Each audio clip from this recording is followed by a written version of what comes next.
Et ben voilà, ça marche enfin. Bah ouais, ça marche. Bon bah du coup, bienvenue sur ce petit stream. Et c'est genre, pour une fois, c'est moi qui fais l'intro, donc voilà. J'ai laissé faire l'intro pour qu'il s'entraîne un peu à ça. C'est marrant. Du coup, bienvenue sur la bonne idée, du coup, pour les quelques-uns qui ne savent pas ce que c'est, du coup, c'est une web TV à l'initiative de émission locale. Ouais, c'est ça. On a plusieurs studios un peu partout en France. Et auquel, du coup, chaque studio fait plus ou moins des contenus, notamment des émissions Twitch comme nous. Et du coup, l'émission que vous allez voir actuellement, c'est Clap, du coup, qui est une émission de pop culture. On est dans le 04. On est dans le 04, c'est vrai. Juste en dessus de Marseille et Aix-en-Provence. Voilà. Et bonjour à toi, Dual Fusion, qui passe nous voir dans le chat.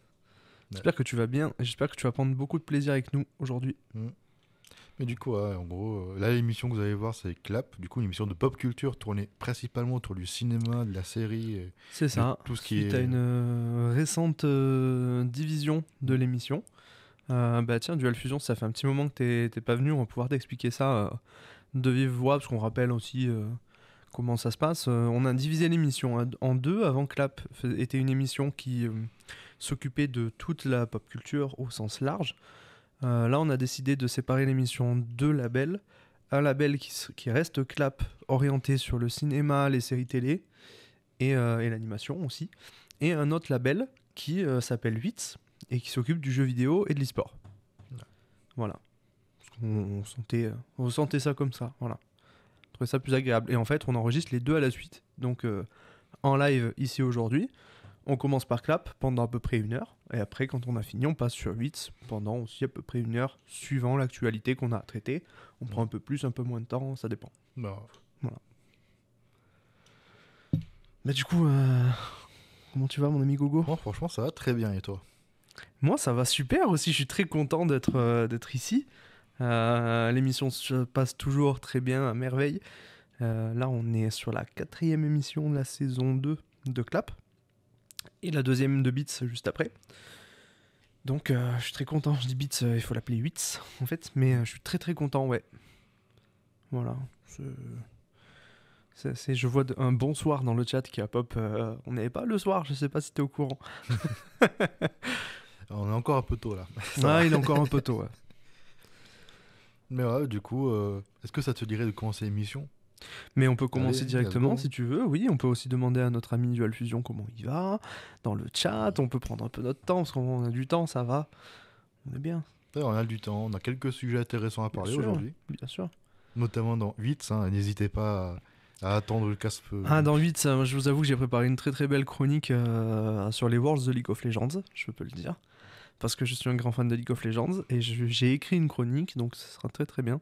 Si vous étiez là la semaine dernière et que vous avez regardé la chronique sur Wally, ce sera un peu dans le même ton, en plus travaillé je pense, donc on verra bien. Voilà quoi. Ne vous inquiétez pas, moi aussi j'ai préparé une chronique qui va arriver dans pas longtemps. Une chronique plus costaud je crois encore que la mienne. Elle est plus costaud parce qu'il y a beaucoup d'infos et que encore si ça tenait qu'à moi, elle durerait un peu plus longtemps. Ah ouais ?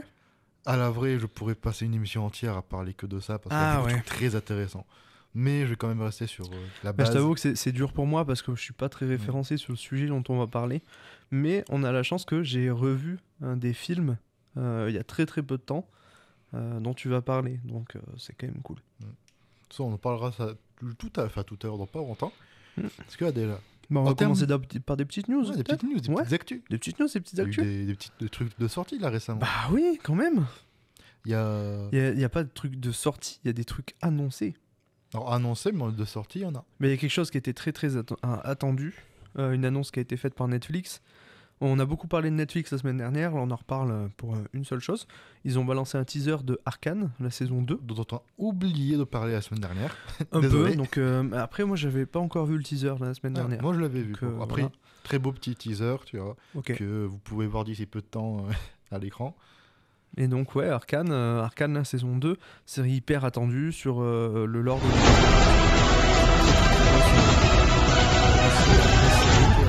de sa sortie.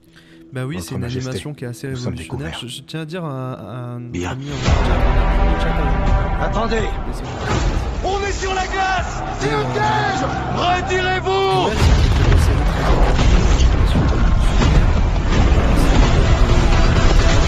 Sur la partie aussi Zone et Piltover. Je ne suis pas fait comme les Donc, autres l'histoire hommes. de Jinx, c'est un personnage qui est ultra populaire. C'est une série qui a. Mais ceux au pouvoir ne me voient que comme un guerrier, ne pouvant prétendre à aucune charge. Le son de la vidéo est fort. Mais je marche dans les pas si d'Alexandre tu le peux Grand. juste enlever le son des trailers, c'est mieux. Je sais pas si c'est bon. Je pense que c'est bon. Ouais, bah ouais. Hein. Je sais quoi, moi j'avais fait quelques Toi, parties de League of Legends. Dual mais- Fusion, je sais qu'il a vu la série, on en avait parlé ensemble, mais ouais.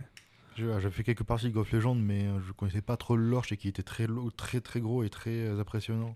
Ben, en fait, Mais, pas si fourni que ça. Hein. Et c'est un univers qui avance lentement, qui se définit lentement. C'est-à-dire les fans de League of Legends, quand on a vu Arcane, donc moi j'en fais partie, quand on a vu Arcane, il y avait beaucoup de choses qu'on savait pas. Hein. Il y a des origin stories de certains personnages, etc. On en connaissait quelques-unes, mais vraiment pas toutes. Donc ça enrichit le lore. Et le lore de League of Legends, même si le jeu est très vieux. On a la bande-annonce d'un sujet dont on va parler juste après en fond sur la télé, je sais pas si vous la voyez. Mais ouais, le lore avance très peu, même si le jeu est très vieux, il date de 2009, League of Legends. Le lore, lui, avance assez doucement, ils font quelques bandes dessinées, une série d'animations comme ça, mais il y a beaucoup de zones, une histoire qui s'étend sur plusieurs siècles sur League of Legends. D'avancer dans cette terrain-là, notamment récemment, tu as eu quelques petits jeux à droite à gauche. Ouais, il y a des jeux vidéo qui sortent, des jeux solo. Donc ça avance quand même. Il y a Song of Nunu qui est sorti récemment. Bon, on n'est pas dans Beats, mais On pourra peut en quand parler. même le mentionner. Hein. On peut les mentionner. Match Seeker et tout ça, ce sont des jeux qui aussi développent le lore de League of Legends au global. Et cette série Arcane, ouais, elle en fait partie de fou. Et c'est même leur fer de lance en fait.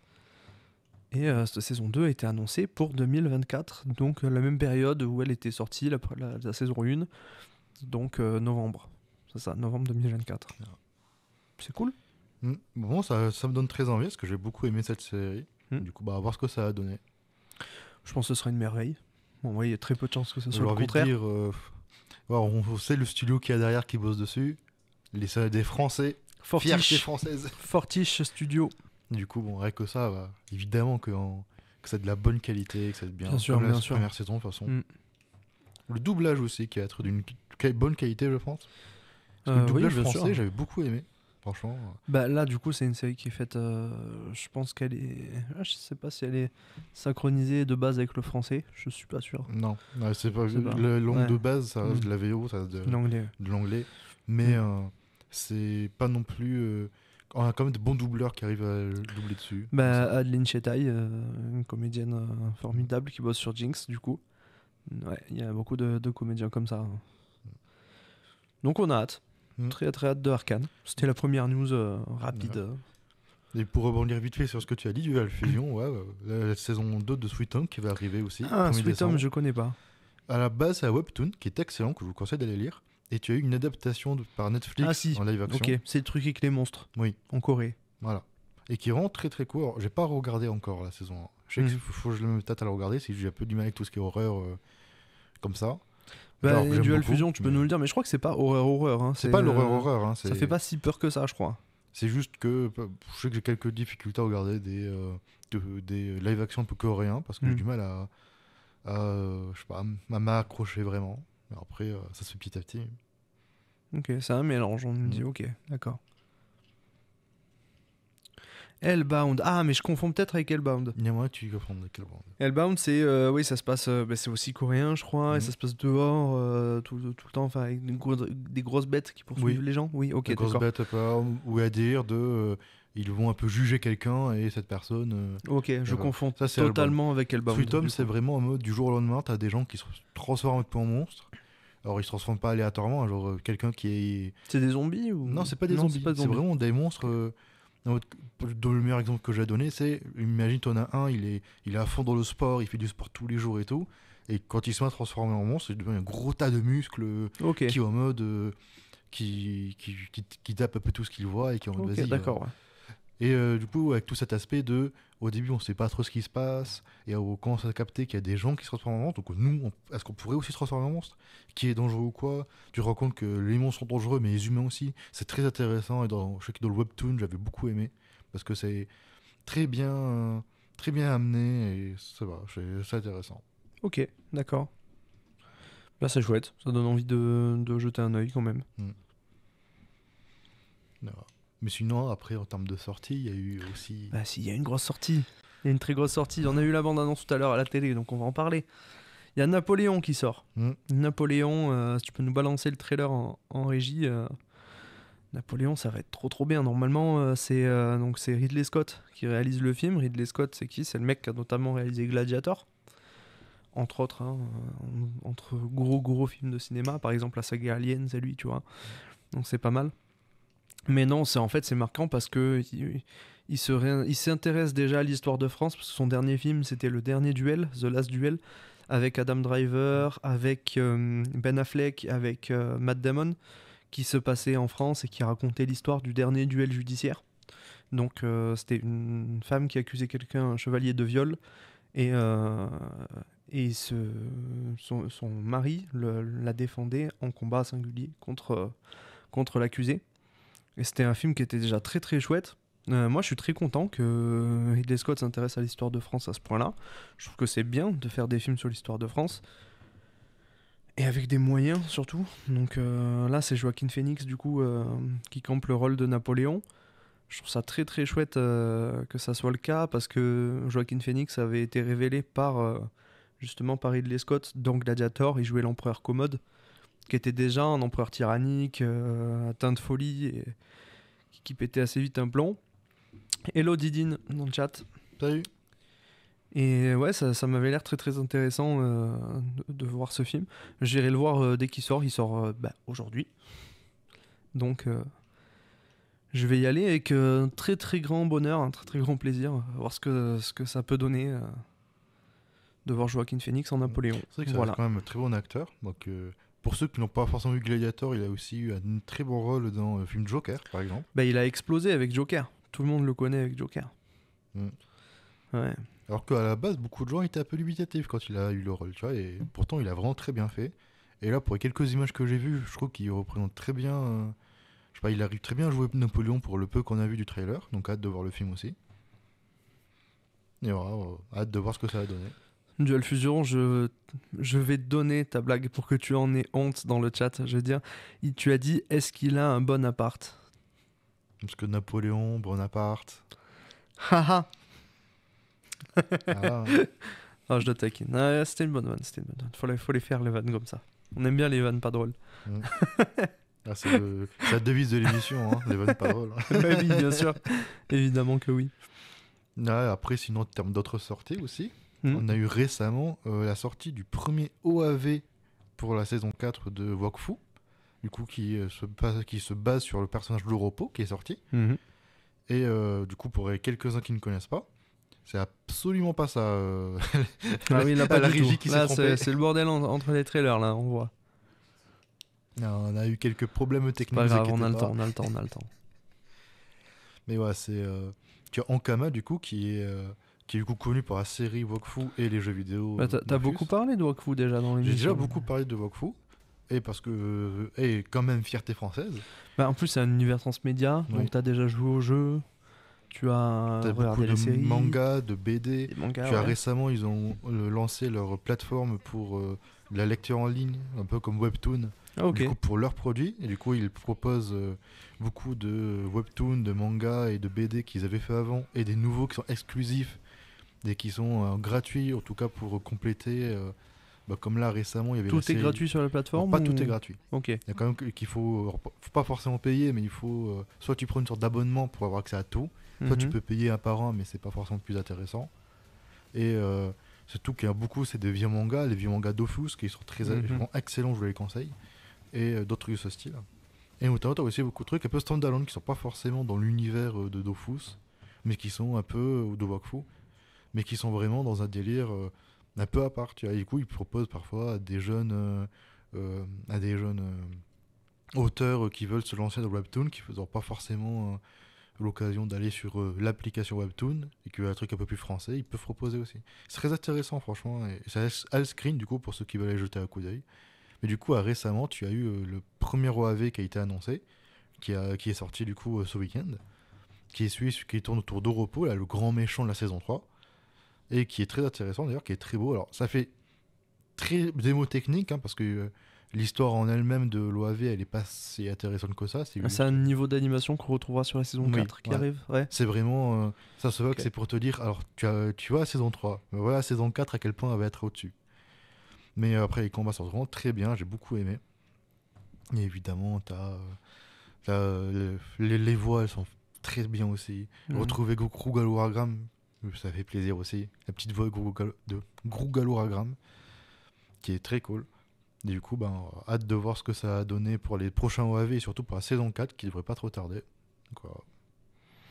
Ok, les prochains OAV, ils arrivent quand tu sais Je ne sais pas, je sais qu'il y en a 2 autres de prévus, parce qu'en gros, à la toute base, la saison 4 de Wakfu, elle a été financée par Kickstarter, et où le but c'était que plus on avait d'argent et plus on passait de palier, et plus on passait de palier, plus il y avait de contenu. Du coup, on a eu l'entièreté des épisodes qu'on pouvait avoir, donc la saison sera complète.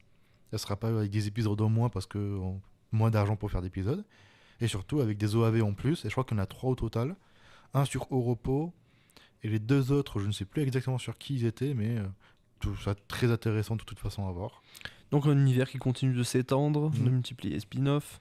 On a perdu l'image en régie. Si on a vite compris, on a une caméra qui saute de temps en temps. C'est pas Mhm. grave, vous nous entendez quand même toujours. Elle revient assez vite. Mais ouais, un univers du coup qui continue de s'étendre. Je trouve ça cool. Ça me donne encore envie de m'y intéresser. Le problème c'est que en fait, plus je retarde à m'y intéresser, plus il grandit. Après, Donc, c'est pas non plus un univers si grand que ça, dans le sens où t'es pas obligé de tout faire pour comprendre. Si tu te oui, contentes mais de la série Wakfu, t'as pas besoin du reste. je hein. suis pas comme ça. Oui. Je suis fan de Star Wars, tu vois, et Mm. je regarde toutes les séries Star Wars, l'animation, etc. Star Wars, même je lis des BD Star Wars, parce que j'adore avoir l'entièreté de l'univers, tu vois. Donc, Bonjour ton. Hein. Ou même de proposer des séries qu'on ne connaît bien pas. sûr, bien Ouais, sûr. Avec plaisir. hein. Bien sûr, si dans le chat vous voulez parler de sujets dont on parlerait pas, nous, basiquement, on peut échanger avec vous dessus, bien évidemment. Mais après, vraiment, Wakfu, tu peux très te lancer avec la série. Et si tu veux en apprendre plus, t'as les mangas, tu as les BD qui sont vraiment pas mal. T'as le manga Dofus qui du coup se passe bien avant Wakfu, qui est très cool. Et qui parle de certains personnages de Wakfu d'ailleurs, qui est Mhm. très intéressant. Du coup, en vrai, c'est ça, c'est sympa, je trouve. Ok. Ben, t'as fini sur Wakfu, je te propose de passer au gros morceau. Alors, le gros morceau. Ah, le pas gros si vous morceau, avez il est en remarqué. fond, là, il est là derrière, là, mais vous le voyez peut-être pas très bien. Ouais, mais disons que je suis légèrement fan d'une saga, enfin, d'un monstre assez connu qui s'appelle Godzilla. Je sais pas si vous connaissez. Et qui a eu récemment eu la sortie d'une série qui s'appelle Monarch Legacy of Monsters, je crois. Oui, c'est ça, je crois. Et qui en gros parle des. Sur Apple TV+. Sur Apple TV, d'ailleurs, qui est une très bonne plateforme.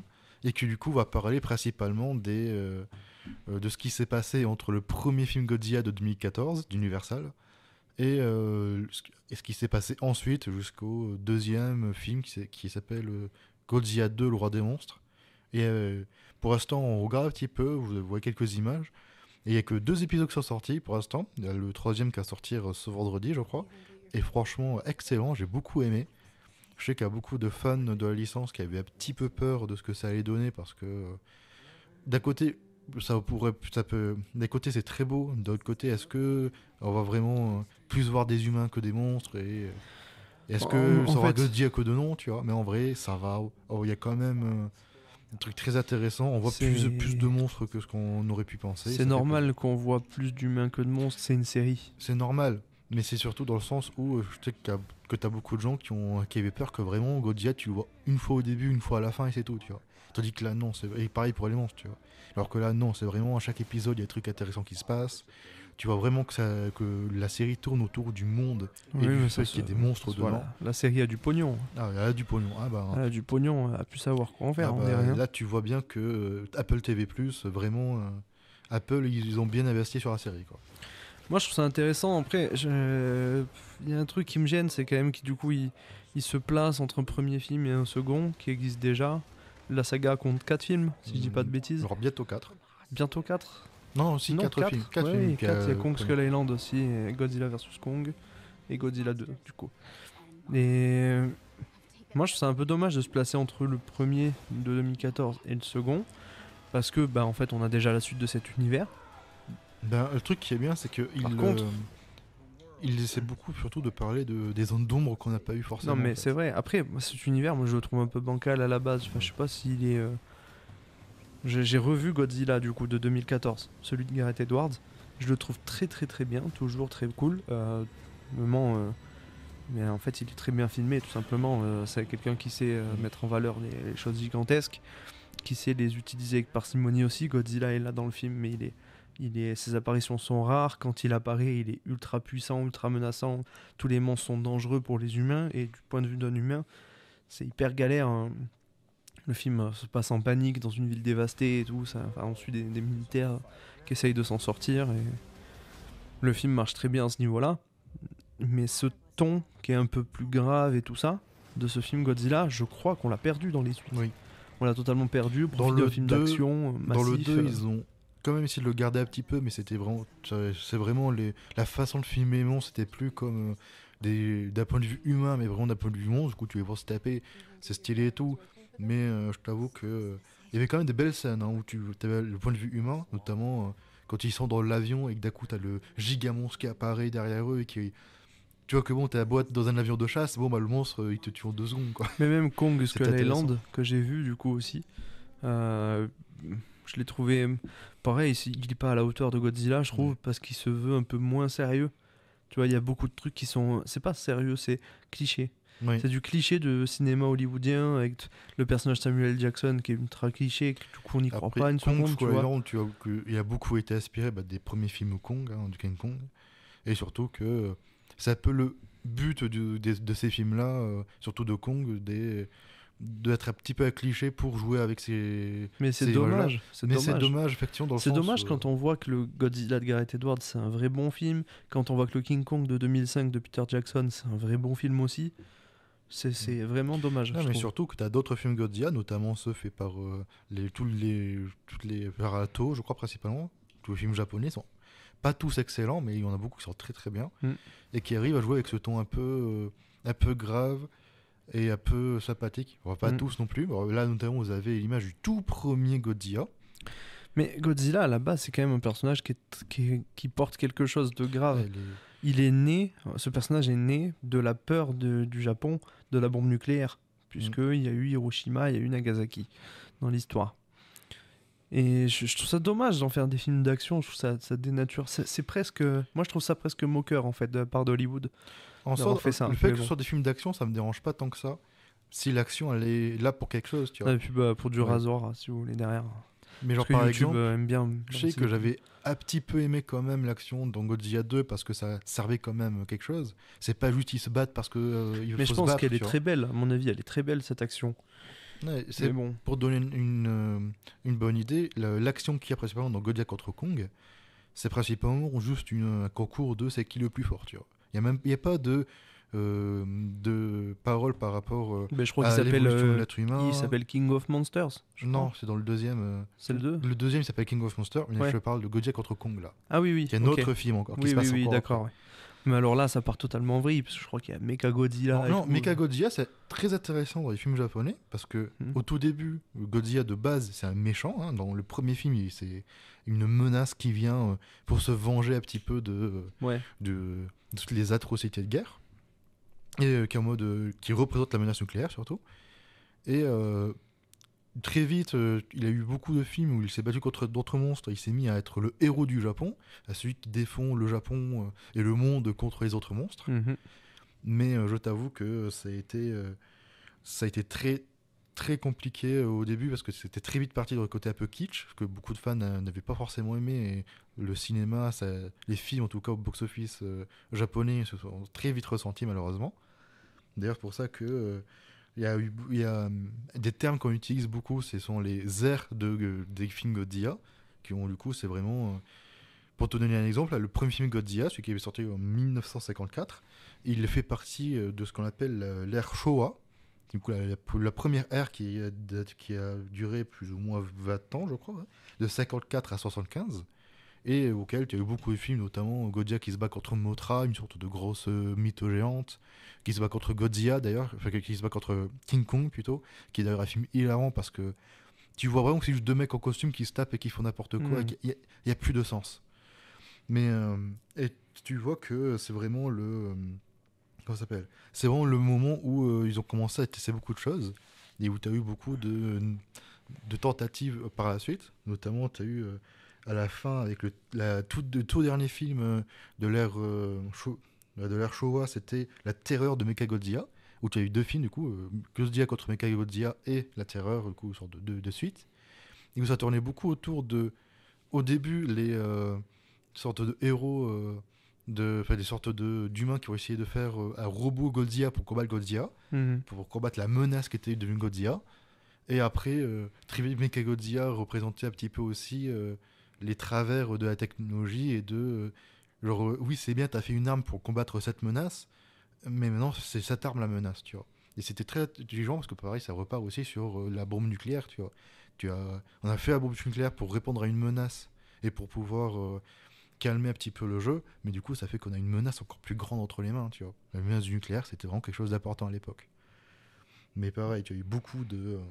À l'époque, j'ai envie de dire, juste pour faire une petite parenthèse sur le sujet, ça l'est toujours. Le Japon a été très très marqué par la bombe nucléaire.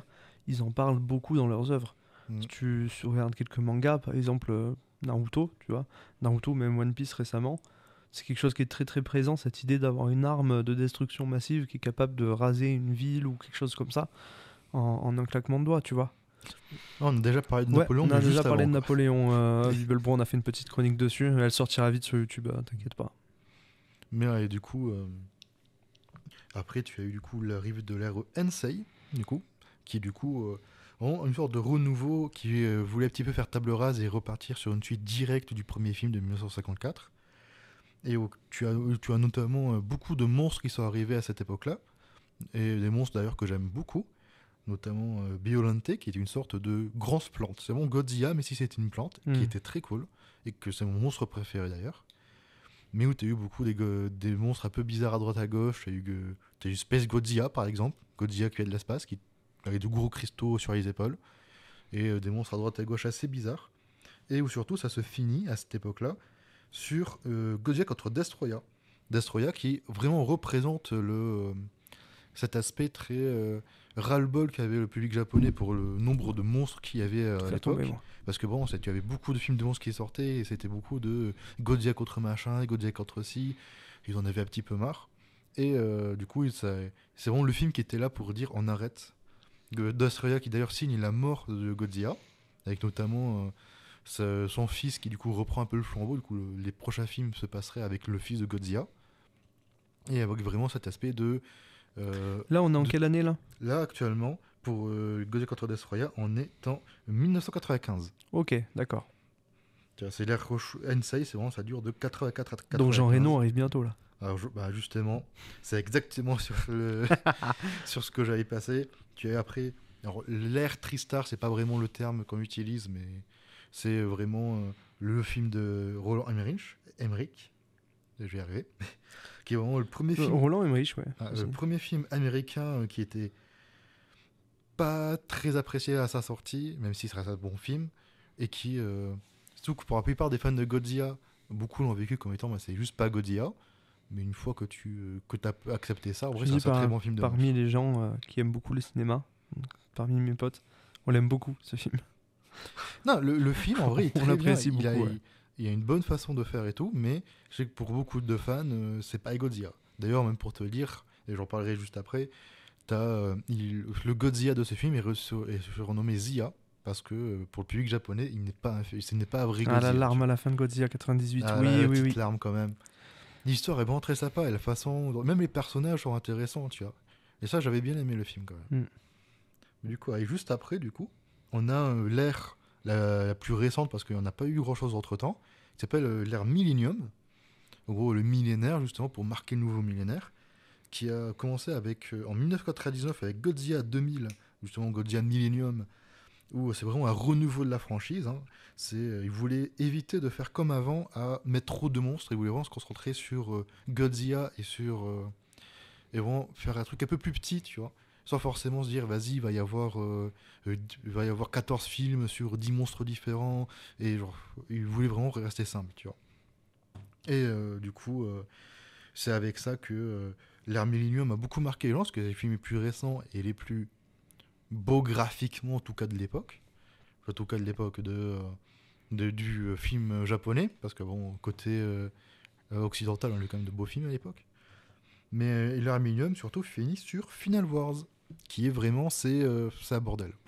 C'est vraiment, ils ont dit, bon, on met tous les monstres qu'il faut, il y a tous les monstres qui apparaissent un peu partout dans le monde. Godzilla, il se bat contre tous. D'ailleurs, il y a une scène très drôle où t'as Godzilla qui se bat contre le Zia de film de 98, là, de Emmerich, mais auquel, bon, il dure pas longtemps, hein, genre il lui donne un coup, il explose. Mais ça te donne une idée de comment se sent le public japonais par rapport à ce film-là. Mais ouais, c'est vraiment... Et le truc, c'est que le problème, c'est que Final Wars, c'est le dernier film... Bon, pas vraiment le dernier film japonais sur Godzilla, parce qu'il y en a eu un autre entre-temps, mais c'est le dernier film vraiment de la Toei, enfin de la Toho. Vraiment, c'est le dernier film Oui, Toei, d'une franchise. pas Toei, hein. Ouais, c'est pas Toei, c'est à Toho. Toei, c'est animation. Ouais. Et du coup, de 2004 à 2014, on n'a pas eu grand-chose, ce qui était un peu rare pour l'époque. Il y a quand même, enfin, je suis pas sûr, mais il n'y a pas eu des films d'animation de Netflix. C'est après. C'est après. Ok. Et notamment, tu as eu en 2014 l'arrivée d'un nouveau film américain, Godzilla, qui est... Réalisé par Gareth Edwards, réalisateur de Rogue One notamment, Ouais. et de The Creator très récemment. Et c'est un film qui... beaucoup de gens avaient un petit peu peur au début, parce que est-ce qu'on allait avoir un autre Emmerich? Il y a eu dès le premier trailer, hein, je me rappelle, le trailer c'était la scène du saut avec les fumigènes rouges là. Le film, Ça donnait envie, et hein. moi je le trouve excellent, franchement. Exceptionnel. Il arrive à bien donner le point de vue humain par rapport à Godzilla, sans forcément que l'entièreté du film se base uniquement sur les humains, mais aussi beaucoup sur les conséquences. Et sur beaucoup... Il y a un peu moins cet aspect peur de la bombe nucléaire, mais plus peur du nucléaire pour le coup. Notamment l'entièreté du film, la première partie du film se tourne autour de l'accident nucléaire de Fukushima, je crois. Ouais. Et la base nucléaire de Fukushima, du coup. Et vraiment, c'était très intéressant. Alors là, tu mets Shin Godzilla, c'est pas lui. Ouais, j'aurais dû te dire lesquels mettre. On a un régisseur qui connaît mal Godzilla, hein, en tout cas plus mal que toi. J'ai envie de dire, c'est pas difficile. Hein. C'est pas dur. Mais le truc, c'est que du coup, avec beaucoup de films et séries qui sont sortis entre-temps, bah, notamment, tu as la série Monarch, comme on a dit, tu as les films Godzilla 1 et 2, et les films Kong et Godzilla contre Kong. Mhm. Et l'année prochaine, je crois, début d'année prochaine, tu as le film Godzilla contre Kong, Nouvel Empire, qui va sortir, et auquel on espère qu'il ne sera pas comme le premier film Godzilla contre Kong, qui était pas mauvais, mais c'est juste deux monstres en numérique qui se battent, et c'est sympa, mais c'est pas ce qu'on cherchait dans un film Godzilla. Ce qui est intéressant, c'est le message qu'il y a derrière. Et oui. que Godzilla, c'est pas juste il se bat contre un autre monstre. C'est de la mise en scène, en fait. Godzilla représente quelque chose, l'autre monstre représente quelque chose, et que les humains derrière, ils représentent aussi quelque chose, tu vois. Donc Godzilla 1 et donc surtout Godzilla 2, l'importance de l'espèce humaine dans le combat était très intéressant, je le trouve. Dans Godzilla 2, où vraiment ils sont en mode on va aider Godzilla, on va se battre avec lui, en mode on compte nous aussi dans le combat, tu vois. Moi j'ai pas vu le 2, je t'avoue qu'il me fait très très peur après avoir vu Kong. Hein. Le 2 est un peu mieux que Kong Skull Island, je trouve. Mais effectivement, comparé au premier Godzilla, c'est un peu dommage, tu vois. Mais du coup, vite fait, quand même, un petit peu pour finir, parce qu'on a aussi ce qu'on appelle l'ère Reiwa, qui n'est pas vraiment une ère en elle-même, hein, c'est juste une façon d'appeler les films un peu standalone. Ben, notamment, comme tu as dit tout à l'heure, les séries séries de films Netflix qu'il y a eu. Ouais, je crois qu'il y en a 3. Il y en a 3, ouais. Qui, on les surnomme ceux de Godzilla Earth, du coup la planète Terre Godzilla, quoi, parce que t'as un Godzilla géant qui fait la taille d'une montagne quasiment, et qui n'était pas fou, je t'avoue. C'était pas parfait, non, pas horrible non plus, tu vois, c'était bon divertissement, mais je t'avoue que surtout que en plus c'était l'animation de Netflix 3D un peu moche que j'aime vraiment pas. Mais ouais, c'était de la CGI. Ouais. Et surtout l'ère Reiwa, c'est aussi beaucoup le petit film que je vous conseille tous de voir parce qu'il est excellent, Shin Godzilla. Et là, tu peux mettre le trailer de Shin Godzilla, qui est en gros l'un des premiers films japonais du coup, C'est ça Godzilla qui est sorti récemment. Voilà. Ok. Ce qui est fait par le papa d'Evangelion. Ok. Donc ouais, tu peux voir un petit peu les aspirations. Notamment, en gros, là, c'est un film standalone, donc c'est un premier contact de l'humanité avec Godzilla.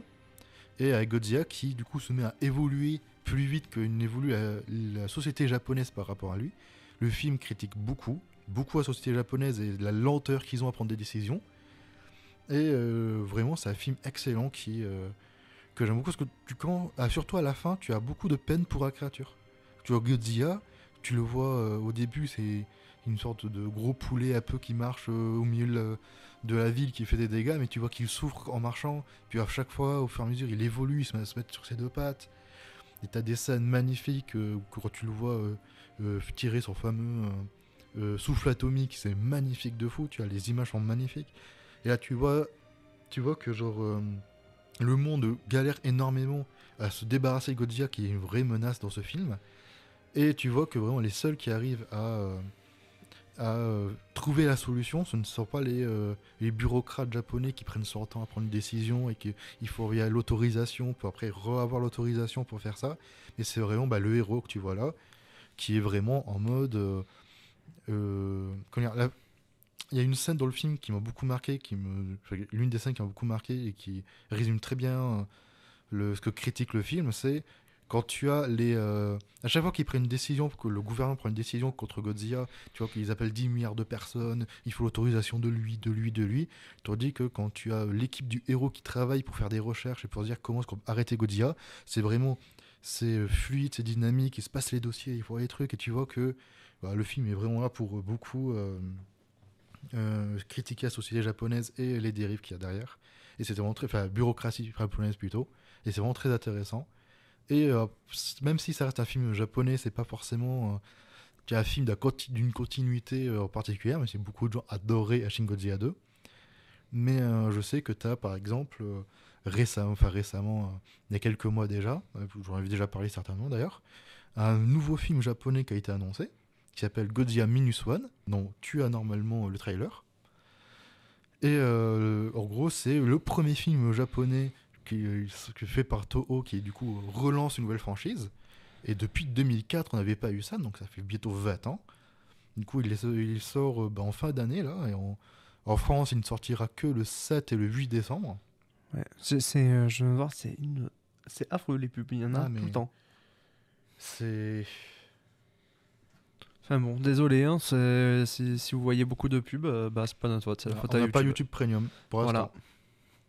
Mais ouais, et du coup, vous voyez, là c'est le coup Godzilla Minus One qui du coup reva sur pareil, une sorte de reboot du premier film. Donc là, à nouveau l'humanité l'humanité, le Japon surtout, qui se retrouve confronté à nouveau face à Godzilla, pour la première fois du coup, et auquel vraiment t'as beaucoup de gens qui attendent beaucoup ce film parce que c'est une façon en même temps de montrer le cinéma japonais au monde. Alors là, c'est le premier film Godzilla tout court. Ah oui, là c'est oui, j'ai vu Bryan Cranston. C'est Godzilla Minus One normalement.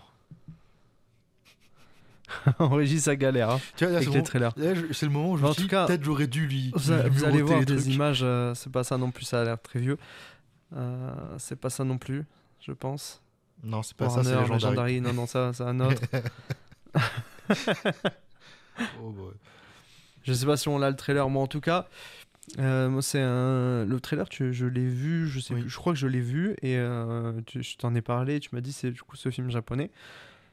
Putain, j'avais trouvé visuellement c'est hyper impressionnant comparé à ce qu'on a vu tout à l'heure. Là, c'était un peu un Godzilla en carton-pâte et tout.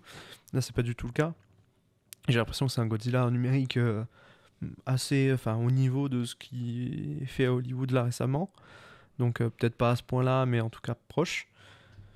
J'ai bien envie de le voir, le film, parce que voir le cinéma japonais se hisser à la hauteur des effets spéciaux d'un cinéma hollywoodien et tout, je trouve ça très intéressant. J'ai très très hâte de le voir, moi. Très très envie. Mais du coup, là, du coup, pour revenir un petit peu sur ce que je disais du coup au tout début, du coup là récemment, tu as la série Monarch qui est en train de sortir.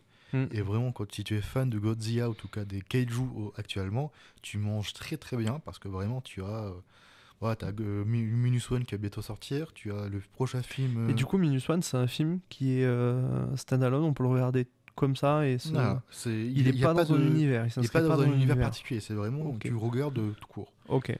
Mais du coup, tu as la suite aussi du coup de Godzilla contre Kong là, qui s'appelle Nouvel Empire, auquel pour l'instant, sa chose qu'on sait, c'est que l'ennemi ce sera une sorte de cousin de Kong, une sorte de gros orang-outan. On va voir ce que ça a donné. On n'est pas très. Disons Godzilla contre Kong, il m'a un peu refroidi. Mon Dieu. Il m'a refroidi alors qu'en plus le combat à la fin, bon, spoil, mais on va te dire. Le combat à la fin contre Mechagodzilla était très cool, même si ça se voyait des kilomètres qu'ils allaient faire ça. Mais je sais que là, ce que j'attends surtout, c'est la seule chose que j'attends, c'est le retour de mon monstre préféré, Biollante, qui l'histoire dans le film est excellente. Le premier film du coup qui date il y a quelques années déjà, 70, 80 à peu près. Et en gros, l'histoire c'est Godzilla qui reste un monstre, qui a fait des dommages de partout. Et tu as notamment un scientifique qui a perdu sa fille à cause de ce monstre et qui a essayé de la ressusciter, à cause de Godzilla, qui a essayé de la ressusciter et qui, en faisant ça, il a utilisé une sorte de truc avec des fleurs ou avec des plantes. Il a créé Biollante, qui est du coup une sorte de Godzilla mais fait de plantes géants qui est très beau et qui surtout qui est abattable vu que c'est une plante, tu vois. T'as beau le couper, le brûler ou quoi, il va juste repousser.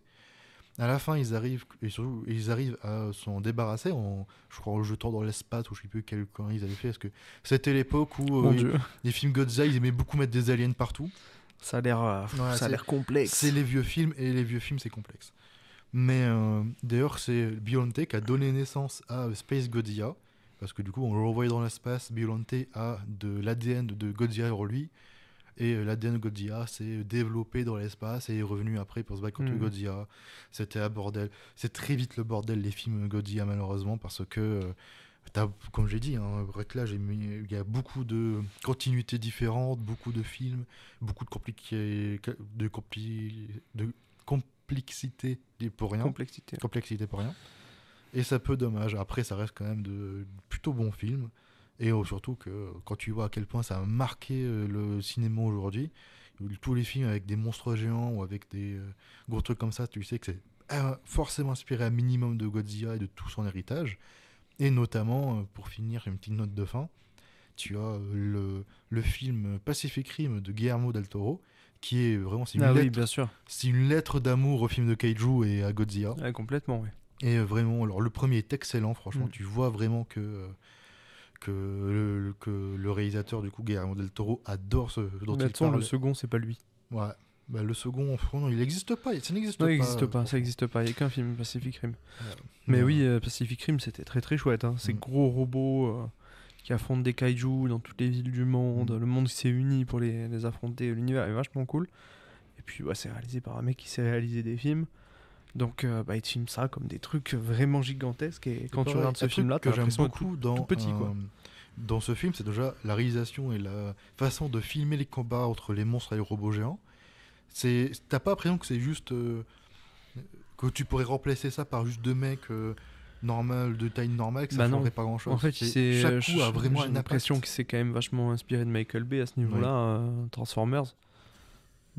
C'est ce gigantisme et c'est des mouvements qui sont toujours très lents de ces gros robots et tout pour armer un coup. Ça tu vois, c'est l'un des vraiment c'est long. C'est un des reproches que j'ai à Godzilla contre Kong, c'est vraiment cet aspect les combats. T'as l'impression que ils écrasent des immeubles, les immeubles c'est du papier, tu vois.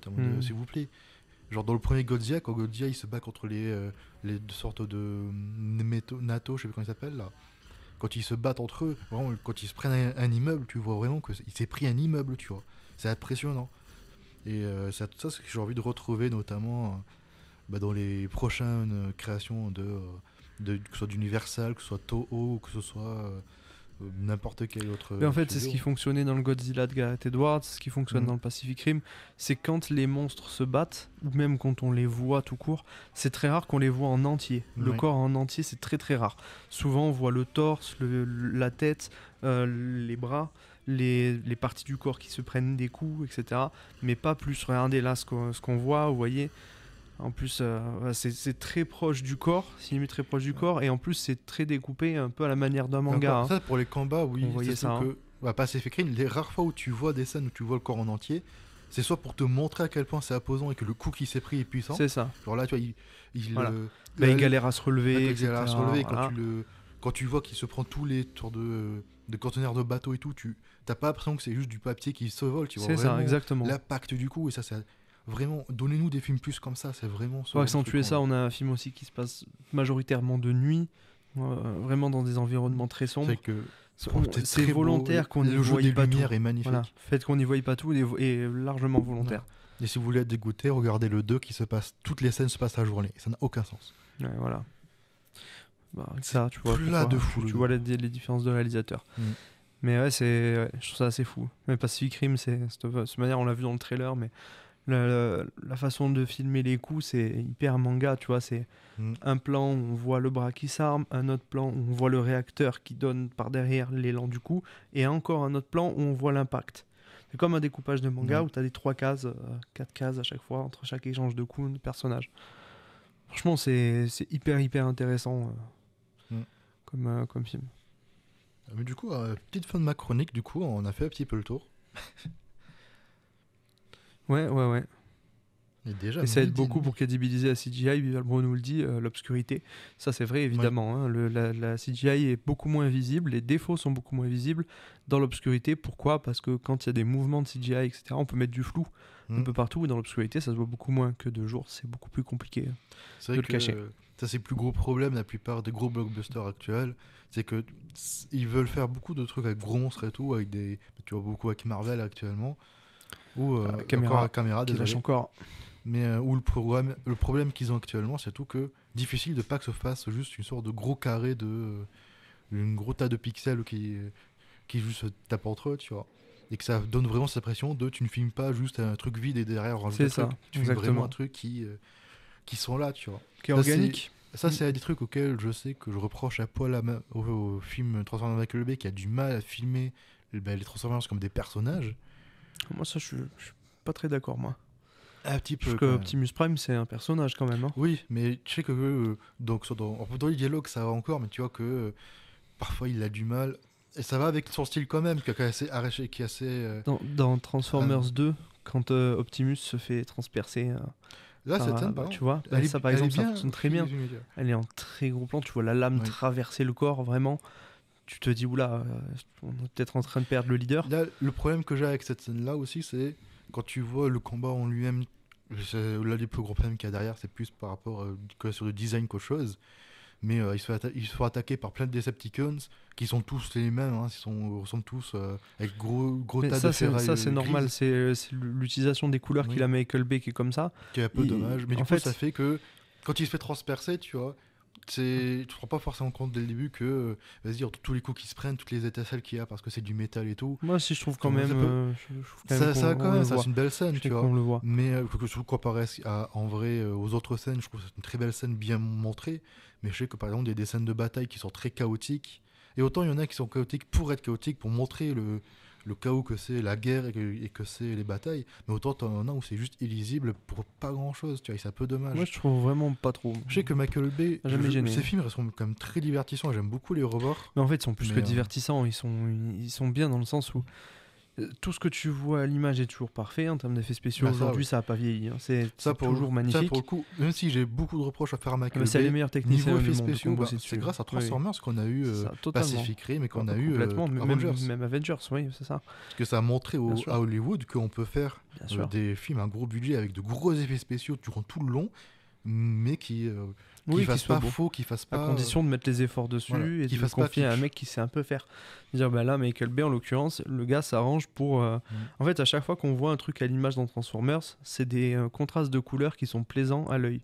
Par exemple, Optimus, c'est pour ça qu'il est fait de rouge et de bleu, parce que le contraste entre le rouge et le bleu, qui est métallique d'Optimus, est plaisant à l'œil. C'est pour ça que les Decepticons sont métalliques. Parce qu'en fait, on a moins envie de les retenir, on a moins envie de se focus dessus, on a envie de les détester un peu, tu vois.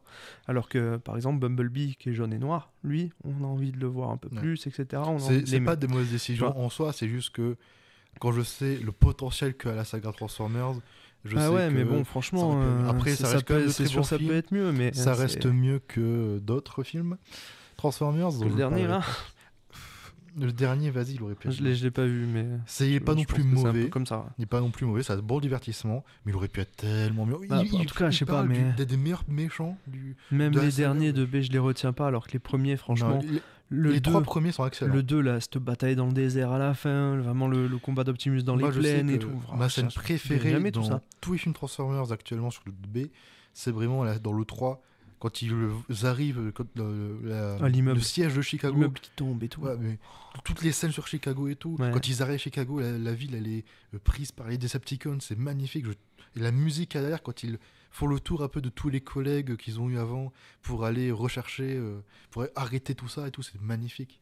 Mais après, bon, effectivement, c'est vrai que le quatrième, là, l'âge de l'extinction, était vraiment pas foufou, même s'il avait de bonnes thématiques. Moi, je trouve que c'est un des meilleurs. C'est... Je l'adore, vraiment, je l'adore. J'aime beaucoup dans le sens où il a quand même des trucs intéressants. C'est la télécommande, on peut ignorer la pub, s'il vous plaît, faites-le parce que j'en peux plus. Et il a de très très bonnes thématiques et il a des images quand même pas dégueu, genre le fait de le Optimus un petit peu rouillé était très beau, les Dinobots c'était un peu sympathique, le méchant je l'aime beaucoup, tu vois, Lockdown. Bah, oui, Mais je t'avoue que en fait le problème c'est que c'est à ce moment-là que les gens ont commencé à avoir marre un petit peu du cinéma de Bay et pas forcément à raison non plus, tu vois. bah, le film a été boudé surtout parce qu'il n'y a plus Shia LaBeouf Oui, dedans. Bah, Et, après, il y avait Megan plus Fox, Shia LaBeouf, il y avait plus la plupart des oui. acteurs parce Donc que les gens Bay, n'ont pas toléré ça, mais en Et vrai, le les gens, personnage de. les gens ils en avaient marre de Bay parce que Bay commençait à beaucoup se répéter et surtout à Bah oui, répéter mais- les erreurs qu'on aimait pas forcément. Ils en ont eu marre, mais j'espère qu'ils sont contents aujourd'hui parce qu'ils ont des beaux films de merde à côté. Mais Donc je sais pas si ça a Bah, vraiment apporté après- de virer B, moi. non, Je suis vraiment pas sûr. ça a apporté dans le sens où il faut quand même, parce que même Bay il en avait marre des films. Les films Transformers de base c'était pas forcément quelque chose qu'il voulait faire en mode à fond, mais comme c'était une demande de celui qui a fait E.T. Steven Spielberg. Oui, Spielberg. Je suis un grand cinéaste. Je m'y connais. Cinéphile. Cinéphile. Je m'y connais. Cinéaste, c'est tu fais Oui, des c'est films. vrai. du coup. Mais t'as Steven Spielberg qui lui avait demandé personnellement de faire un film Transformers. Alors je pense pas non plus qu'il les a fait à contre-cœur, qu'il a quand même passé un bon moment. Mais tu Ah, mais vois, c'est sûr, il a été tu vois impliqué. très vite, surtout après le 3, que vraiment il en avait marre parce qu'à chaque fois on lui demandait qu'à lui, il avait d'autres projets en tête, tu vois aussi. Ouais, bah après, je Et, sais pas si c'est vraiment ça. Tu le Après, il sens a pas quand un même couteau pas sous mal. la gorge non plus pour faire les films, tu vois. Il n'est pas à couteau sur la gorge non plus, mais ça reste quand Ouais, même. il les a fait, hein. C'est un truc où surtout l'ambiance sur le plateau était pas folle, surtout Non, je sur crois que les c'est derniers. vraiment après le 4 qui C'est- voulait, Le 4, il donner, voulait vraiment arrêter, il il en voulait avait marre. donner à quelqu'un Le truc 4, encore, il essayait un petit peu, mais tu vois qu'il de déliait beaucoup. l'extinction. Mais, Moi, je le trouve très bien. Hein. Voilà, franchement, j'adore ce film. Moi. Je trouve 4, sa fin très très bonne. Le surtout. 4, j'aime quand même pas mal, tu vois. C'est que le 4, le problème que j'ai, c'est la fin. C'est la fin, t'es en mode, oui, enfin, un film Transformers dans l'espace, s'il Ah vous bah, plaît. Et puis t'as le 5. Oui, voilà. Non, mais du coup, c'est pas le problème du 4, c'est le problème du Alors, 5. le problème du 4 Voilà. que j'ai, c'est que c'est vraiment dans le 4 où c'est pas forcément les défauts que dans le cinéma Michael Bay qui se ressentent plus, mais c'est comme c'est le 4e film Transformers, tu le remarques plus en fait. Et du coup, genre toutes les scènes avec n'importe quel personnage féminin, tu souffles. Ouais, beaucoup oui, ça, parfois. c'est sûr. C'est assez dommage. C'était très daté à ce Oui. moment. Et le problème, c'est que dans le premier film Transformers, encore ça allait, tu vois. Bah, en fait, il sexualise beaucoup ces personnages Oui. féminins. Il prend des mannequins pour les seconds rôles, exprès pour les filmer. Voilà quoi. Et C'est un peu lourd, quoi. autant le premier film ça allait parce que Michaela, bon oui, elle était vraiment beaucoup filmée pour ses efforts, mais c'était quand même une mécano. Tu voyais beaucoup quand même que c'était un personnage, tu vois. Elle avait une Ouais. importance dans l'histoire, Mm. notamment dans la bataille finale auquel elle a beaucoup carré, tu vois. Mais dans le 2, bon, ça a été un petit peu moins, même si quand même elle était bien présente.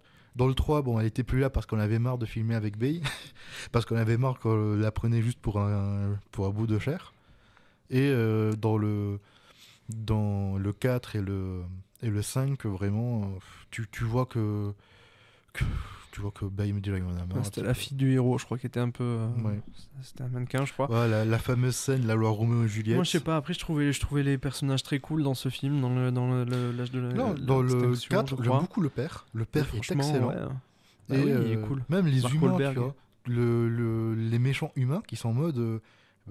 Bah oui. Ils sont méchants un peu à raison dans le Mais sens ils ont où appris. t'as eu Chicago, quoi. Ils ont appris à recréer la technologie des Transformers, Oui, de ça- matière qui fluctuent à volonté là, qui peuvent transformer justement. dans tout ce qu'ils veulent. Ça Et d'ailleurs puis, je qu'on sais pas, reverra non, il y a tout absolument un... pas dans le 5. Non, hein. bien sûr. Mais il y a tout puis, un rapport aussi, je sais pas, la fin avec Optimus. Et je trouve qu'il y a quand même un développement qui est fait où Oui. Optimus dit je vais dans l'espace, pas pour rien, je vais rencontrer mes créateurs. En fait, je vais rencontrer Dieu et je vais le Ouais. taper en fait. Ouais, et veut le c'est taper. surtout que jusqu'à maintenant, la fin des films Transformers, ça s'est terminé sur c'est notre planète aussi maintenant, on vit en harmonie avec les humains, on va les aider et tout. Et là, c'est en mode pour vous aider. Alors, il y a le côté un petit peu marre, mais aussi le côté de si on reste ici, la menace va venir sur vous et vous pourrez pas survivre. Ouais. Même si nous on pourrait survivre parce qu'on se bat et tout, vous non. Genre, déjà, c'est un miracle que les humains aient survécu jusqu'à maintenant, tu vois. Et là, en mode, je vais moi-même confronter la menace, comme tu as dit, rencontrer mes créateurs. Et c'est noble de fou. Ça truc bien dans le personnage d'Optimus, tu vois. Ça reste un personnage très noble. Ah, moi, je trouve que c'est un personnage, ouais, c'est ça, noble et classe et je sais pas, et ouais, il a du charisme beaucoup, beaucoup en fait. Et du coup, Il est très, très classe. C'est un vrai leader. Moi, Mm. c'est un mec un peu comme Gandalf, tu vois. S'il me dit, Oui. viens là, allez, on va à la guerre, on va se battre, tu vois. Je lui dis, bon, on va mourir. Il me dit oui. Je dis, bon, bah tant pis, allez, on y va. c'est pas grave. J'avoue, je préfère que Je le Gandalf fais. me Allez, dise qu'on c'est va pas grave, se tant battre pis. qu'Optimus, parce que bon... Ouais, ou Aragorn, en vrai, c'est Aragorn, Voilà. Optimus, tu vois. Ouais, parce que bon, je t'avoue, contre des robots géants, je vois pas trop qu'est-ce que je peux pouvoir faire. Mm. Autant contre des orques, peut-être je pourrais tuer un ou deux, Mm. à la limite. Ouais, complètement. Mais, En tout cas, voilà, pour cette ouais, petite pour, chronique. cette C'était chronique une Clap, bonne même pour chronique. l'émission Clap en soi. Bah, je pense que pour Clap, on a fait le tour aussi. Ouais, on a parlé des 4 sujets dont on avait prévu de parler. On va faire une petite pause. En plus, il y a encore une pub. Allez. Franchement, on va trouver une autre vidéo parce Ouais. que c'est un truc de fou.